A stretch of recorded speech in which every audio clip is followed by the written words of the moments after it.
दोस्तों, दो लड़कियां एक दूसरे की बहुत अच्छी दोस्त होती हैं और एक दूसरे के सुख में दुख में हर जगह वो एक दूसरे के काम आती थी। और दोनों ही लड़कियां कॉल गर्ल का काम करती थी। जब जब उन्हें कोई ग्राहक मिलता था तो वो उनसे मिलती थी और उनको सेवाएं प्रदान करती थी, यानी कि उनके साथ संबंध बनाती थी। एक दिन एक लड़की को बुलाया जाता है क्योंकि वो हमेशा उस लड़के के पास ग्राहक बन के जाया करती थी, लेकिन उस दिन उसकी तबीयत खराब होती है। वो परेशान हो जाती है। तब वो अपनी सहेली से कहती है कि आज मैं अपने ग्राहक के पास नहीं जा सकती हूं, इसलिए मेरी जगह पर तुमको जाना पड़ेगा। तुम वहां जाना और अच्छे से अपनी सेवाएं प्रदान करना, कोई भी शिकायत का मौका नहीं आना चाहिए। अब बात सहेली की थी, इसलिए उस लड़की ने इस बात को गंभीरता से लिया और वहां पर चली जाती है। वहां जाने के बाद वो सेवाएं अपनी देती हैं और उसके बदले उसको बहुत सारे पैसे भी मिलते हैं। उसको ये नहीं पता था कि जिस काम के लिए वो वहां पर गई है उस काम से कहीं ज्यादा पैसे उसको मिले थे, इसलिए और अच्छे से उस आदमी को सेवाएं प्रदान की और वो अपने सहेली का पत्ता साफ कर देती है। जब अपने सहेली का पत्ता साफ कर देती है तो दोनों के बीच में कुछ कहासुनी हो जाती है। कहासुनी में कुछ ज्यादा ही विवाद हो जाता है और दोनों आपस में लड़ने लगती हैं। जो एक दूसरे पर जान छिड़कती थी, एक दूसरे की मदद करती थी और वो एक दूसरे की दुश्मन बन बैठती हैं। और यहीं से एक नई कहानी का जन्म होता है। ये कहानी जहां जहां तक जिसने भी सुना था, हर किसी के पैरों तले जमीन खिसक जाती है कि ऐसा भी हो सकता है। वाकई आज की जो कहानी मैं आपको सुनाऊंगा वो बेहद ही दिलचस्प और अजीबोगरीब कहानी है। नमस्कार दोस्तों, मैं हूं करण श्रीवास्तव। स्वागत है आप सभी लोग का हमारे YouTube चैनल पर पहली बार है तो चैनल को सब्सक्राइब कर लीजिए और हमारे वीडियो को लाइक कर दीजिए। चलिए आज की सच्ची घटना की शुरुआत करते हैं। दोस्तों, ये सच्ची घटना है उत्तराखंड प्रदेश का, और उत्तराखंड प्रदेश का एक जिला है उधम सिंह नगर, और उधम सिंह नगर का एक शहर लगता है काशीपुर। दरअसल काशीपुर क्षेत्र का एक थाना है ITI थाना क्षेत्र। वहां का रहने वाला एक व्यक्ति, एक महिला थी जो कि श्यामपुर की रहने वाली थी, उसको व्हाट्सएप पर फोन करता है और फोन करके कहता है कि मैडम, आज मस्ती करने का बहुत ज्यादा मन हो रहा है, मैं चाहता हूं कि आप मेरे पास एक लड़की को भेज दो। जब लड़की की डिमांड की जाती है, यानी कि कॉल करके डिमांड की जाती है, तो पहले तो वो महिला सोचती है कि शायद ये कोई फ्रॉड कर रहा है और ऐसे ही मुझे फोन कर दिया है सिर्फ मस्ती करने के लिए। फिर वो कहती है कि अगर तुम्हें लड़की चाहिए तो एडवांस में मुझे पैसे देने पड़ेंगे, क्योंकि अगर एडवांस में वो पैसा पे करता है तो इससे पता चल जाएगा कि हाँ वाकई में उसको लड़की चाहिए। जब बात एडवांस पैसों की आती है तो वो लड़का कहता है कि मुझे कोई दिक्कत नहीं है, कोई परेशानी नहीं है, लेकिन पैसे मैं तभी दूंगा जब आप लड़कियों का फोटो दिखाओगी कि आप किस लड़की को भेजना चाहती हो। उसके बाद वो पूछती है कि लड़की कुछ घंटों के लिए आप बुला रहे हो या फिर पूरी रात के लिए। तो वो कहता है कि नहीं, मुझे लड़की पूरे रात के लिए चाहिए। और वो कहता है कि आपके पास सबसे अच्छी अच्छी लड़की जो होंगी उसकी फोटोज आप मुझे भेजिएगा, ऐसी वैसी लड़की का मुझे फोटोज नहीं चाहिए।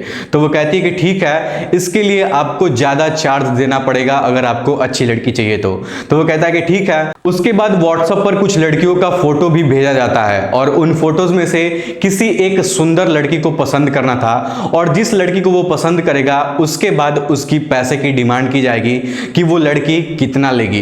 दरअसल 15 लड़कियों का फोटो भेजा गया था, लेकिन 15 के 15 लड़कियों को वो रिजेक्ट कर देता है। उसको कोई भी लड़की पसंद नहीं आती है। वो कहता है कि मुझे इन सबसे भी सुंदर कोई लड़की चाहिए, अगर तुम्हारे पास कोई लड़की है मुझे उसकी फोटो भेजो, नहीं तो मत भेजो। फिर 4-5 लड़कियों का फोटो और भेजा जाता है, लेकिन उन 4-5 लड़कियों में से उसको एक लड़की पसंद आती है और वो कहता है कि इस लड़की को भेजो। उसके बाद जो पैसे की डिमांड एडवांस में जमा करने की गई थी वो उस महिला को आधा पेमेंट कर देता है। उसके बाद जगह का नाम बताया जाता है और कहा जाता है कि उस लड़की को वहां पर भेज देना, और बताए हुए जगह पर लड़की जो कॉल गर्ल थी उस होटल पर पहुंच जाती है। शाम के 7 बज रहे थे और वो लड़की जैसे ही होटल का दरवाजा खोलती है, रूम के अंदर जाती है, रूम का लाइट ऑन करती है तो वो देखती है कि सामने बेड पर कोई और नहीं है बल्कि उसका पति सोया हुआ है, जिसका नाम आलोक शर्मा होता है। उसके बाद दोनों में कहासुनी हो जाती है। आलोक पूछता है कि तुम यहाँ क्या कर रही हो, और वो लड़की कहती है कि तुम यहाँ पर क्या कर रहे हो। शुरुआत में ये लग रहा था कि गलती से ये दोनों यहाँ पर आ गए हैं, लेकिन लड़के ने लड़की को खुद बुलाया था और लड़के के बुलाने पर ही वो लड़की वहां पर आई थी, इसलिए धोखा तो हो ही नहीं सकता है, बल्कि जो भी हुआ था वो सही हुआ था। लड़की को बहुत जोर से गुस्सा आता है है और वो अपने पति अपने आदमी के साथ मारपीट करने पर उतारू हो जाती है। लेकिन पत्नी के ऊपर पति भारी पड़ जाता है और वो उल्टा अपने पत्नी को मारने लगता है। होटल के अंदर जब लड़की जोर जोर से मारपीट की वजह से चीखने और चिल्लाने लगती है, शोर मचाने लगती है, तो जैसे ही होटल में काम कर रहे थे लोग, होटल के जो कर्मचारी लोग थे, वो सभी लोग चीखने और चिल्लाने की आवाज सुनते हैं तो सभी लोग तुरंत उस रूम के पास पहुंच जाते हैं। उसके बाद देखते हैं कि एक लड़की और एक लड़का दोनों एक दूसरे से झगड़ा कर रहे थे, लेकिन किसी को भी ये पता नहीं था कि दोनों पति और पत्नी हैं। सबको यही लग रहा था कि लड़के ने कॉल गर्ल को बुलाया था और दोनों के बीच में झगड़ा होने लगा है। झगड़ा बहुत ज्यादा होने लगा था, जिसकी वजह से होटल के मालिक ने दोनों को होटल से बाहर निकाल दिया, क्योंकि वहां पर पुलिस भी आ सकती थी। इस वजह से उन दोनों को होटल से बाहर निकाल दिया गया और दोनों झगड़ा करते वक्त अपनी पुरानी बातों को याद करते थे। जो लड़की थी वो अपने पति पर लगातार इल्जाम लगा रही थी और उसका पति कह रहा था कि मुझे तो पहले से ही तुम पे शक था और आज तुमको मैंने रंगे हाथों पकड़ लिया है। जब ये बात होटल के लोग सुनते हैं तो वो लोग समझ जाते हैं कि दोनों एक ही घर के रहने वाले हैं। जब वो लोग होटल से बाहर निकलते हैं और बाहर निकल के सड़क पर आते हैं तो सड़क पर भी दोनों एक दूसरे से लड़ने लगते हैं और देखते ही देखते सड़क पर बहुत ज्यादा भीड़ लग जाती है। तभी मौके पर वहां पुलिस आ जाती है और जो लड़की थी उसका नाम पूजा शर्मा था और उसके पति का नाम आलोक शर्मा था। वो दोनों को थाने पर लेकर चले जाते हैं। दरअसल जो थाना था वो ITI थाना था और वहां पर इन दोनों को लेकर पुलिस जाती है और दोनों से बातचीत होती है। तो लड़का कहता है कि हम दोनों की शादी परिवार के सहमति से हुआ था, लेकिन शादी के बाद हमेशा ये अपने मायके रहती थी। कुछ लोगों ने हमसे ये भी कहा था कि तुम्हारी बीवी गलत काम करती है, वो धंधा करती है। और जब ये बात उसको पता चला तो उसको यकीन नहीं हो रहा था। जब ये बात उसने अपनी पत्नी से पूछा तो पत्नी उससे लड़ाई झगड़ा करने लगी। वो कहती है कि तुम मेरे ऊपर ऐसा कैसे इल्जाम लगा सकते हो, मैं ऐसा काम नहीं करती हूँ। दोनों में काफी ज्यादा झगड़ा होता है और 3 साल पहले दोनों की शादी हुई थी, लेकिन शादी ज्यादा दिन टिक नहीं पाती है। उसके बाद लड़की अपने मायके चली जाती है इससे झगड़ा करने के बाद। जब कहा सुनी हुआ था कि तुम ऐसा काम करती हो तो वो कहती है कि नहीं, ऐसा काम नहीं करती हूँ। और इसी बीच झगड़ा होता है और झगड़ा होने के बाद वो लड़की अपने मायके चली जाती है। तब से वो अपने मायके ही रहती है, कभी ससुराल आती ही नहीं है और वहीं पर रहने लगती है। ससुराल वालों से इसका कोई मतलब तक नहीं था। उसके बाद लड़का काफी परेशान हो जाता है। वो अपने दोस्त से, अपने रिश्तेदार से मदद मांगने लगता है, लेकिन कुछ होता नहीं है। एक दिन जब वो बाजार जा रहा था तो उसकी मुलाकात एक लड़की से होती है। दरअसल वो लड़की उसके पत्नी की बेस्ट फ्रेंड होती है। जैसे ही वो उससे मिलता है तो वो लड़की जो उसकी दोस्त थी वो कहती है कि तुम्हारी पत्नी श्यामपुर के एक महिला के साथ धंधा वाला काम करती है। जब उसका पति ये बात सुनता है तो वो कहता है कि मुझे बिल्कुल भी इस बात पर यकीन नहीं हो रहा है कि मेरी पत्नी ऐसा काम करती है। लेकिन वो लड़की उसकी दोस्त थी और वो अच्छे से उसको जानती थी। कभी कभी ऐसा भी होता था कि वो अपनी दोस्त की जगह पर खुद ग्राहक बनकर जाया करती थी और उसके कस्टमर को हैंडल करती थी। फिर उस महिला का पति कहता है कि मैं तुम पर कैसे यकीन कर सकता हूं कि तुम सच बोल रही हो।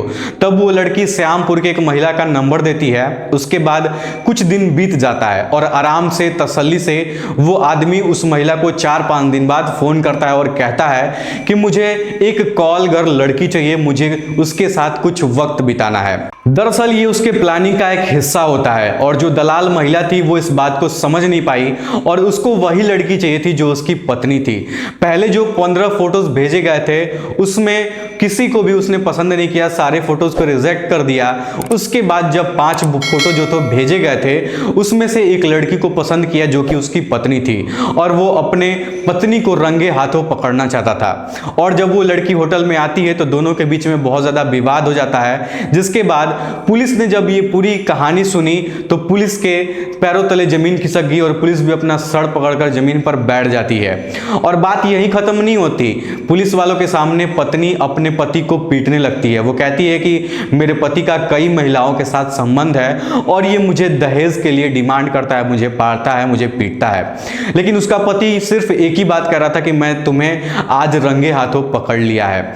फिर श्यामपुर के उस महिला को बुलाया जाता है जो दलाल थी, जो धंधे का काम करवाती थी। इन सभी को अपने साथ रख के उसको बुलाया जाता है। उसके बाद पति और पत्नी को दोनों को समझाया जाता है और दोनों में समझौता हो जाता है। लेकिन जो महिला सेक्स का धंधा करवाती थी, पुलिस वाले उसको गिरफ्तार करते हैं और गिरफ्तार करने के बाद शायद उस महिला को जेल भी भेज दिया जाता है। जो पति और पत्नी थे वो लोग पुलिस के सामने समझौता तो कर लेते हैं, लेकिन जैसे ही कहानी न्यूज़पेपर के माध्यम से लोगों तक पहुंचती है तो लोगों को यकीन नहीं हो रहा था कि जिस लड़की को कॉल गर्ल समझकर बुलाया जा रहा था वो जानबूझकर बुलाया जा रहा था, और उस महिला को ये बात पता नहीं था कि आज शायद ग्राहक के रूप में कोई और नहीं बल्कि उसका पति उस रूम में मिलेगा।